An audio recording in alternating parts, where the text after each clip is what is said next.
When you think about innovative technology, perhaps you think about the Magnificent Seven, but maybe you should be taking a closer look at emerging market countries. Welcome to today's episode of The Pitch. I'm Sarah Allen, and today I'm speaking to John Stavliotis from Antipodes, and we're going to talk all things emerging market tech and how you can access it. John, welcome. So to begin with, digitisation is one of the major megatrends of our time. How are emerging markets capitalising off this trend, and what drivers are pushing for growth in these markets? Yeah, look, it's a really interesting topic, especially in EM, because a lot of this digitisation is helping these countries develop faster. So it's a really really interesting area where a lot of capital is being invested, and there's a real support from governments and industry to get progress. When I think of digitisation in EM, I'll put it into three buckets to explain different opportunities. The first one is digitisation of consumer services.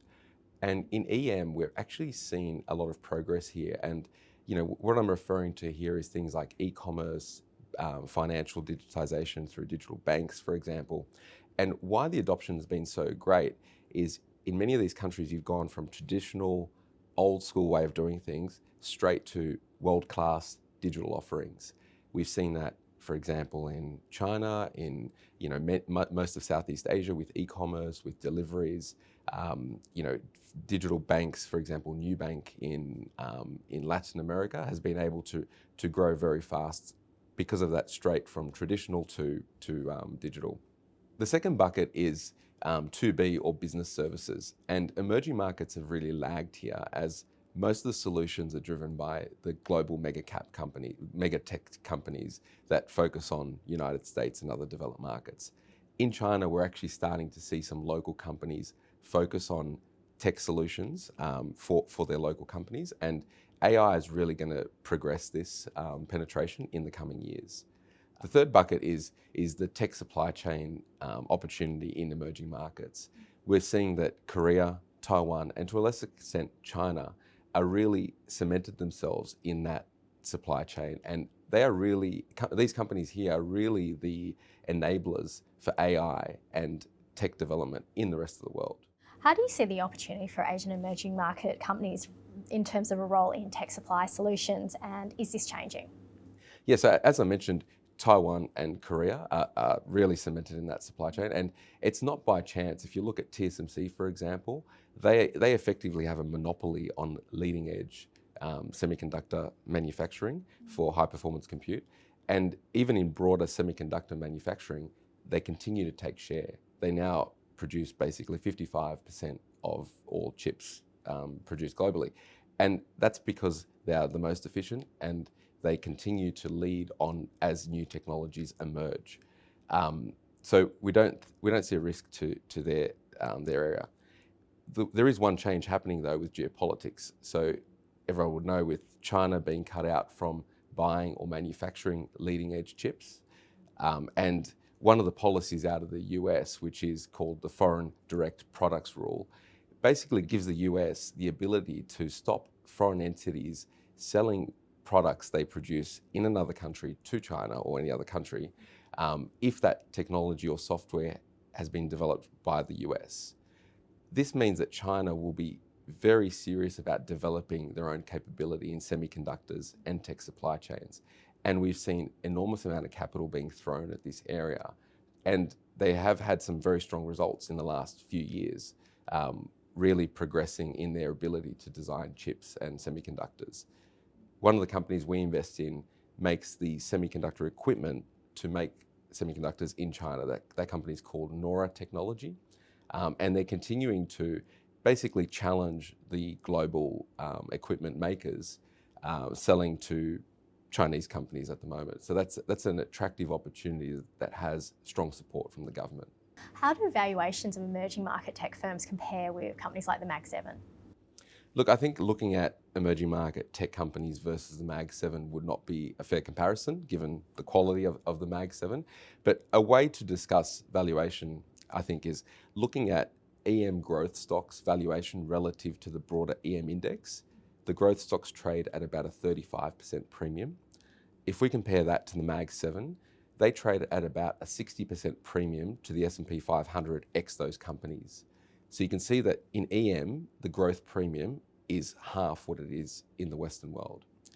You know, one other example I'd give is looking at TSMC specifically. TSMC driver of demand is exactly the same driver of demand for the Magnificent Seven, or for the majority of those companies.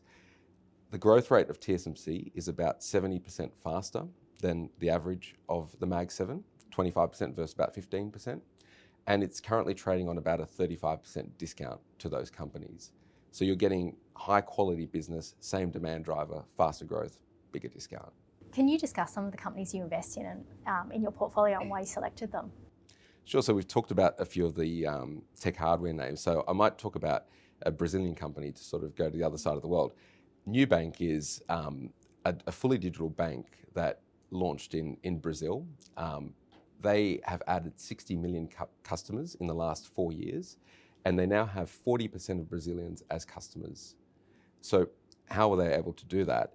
Through their technology solutions and technology, they were able to offer a far better customer service proposition than the incumbent banks.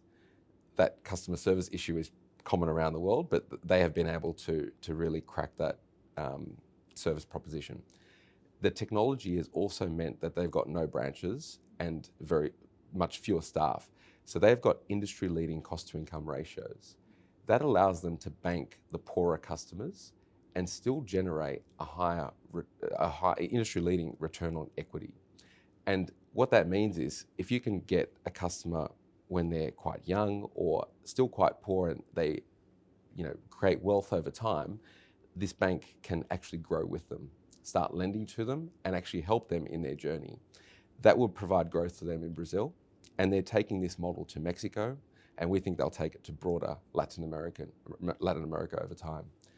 If we look at valuation of this company, they've traded on the same PE as Commonwealth Bank in Australia.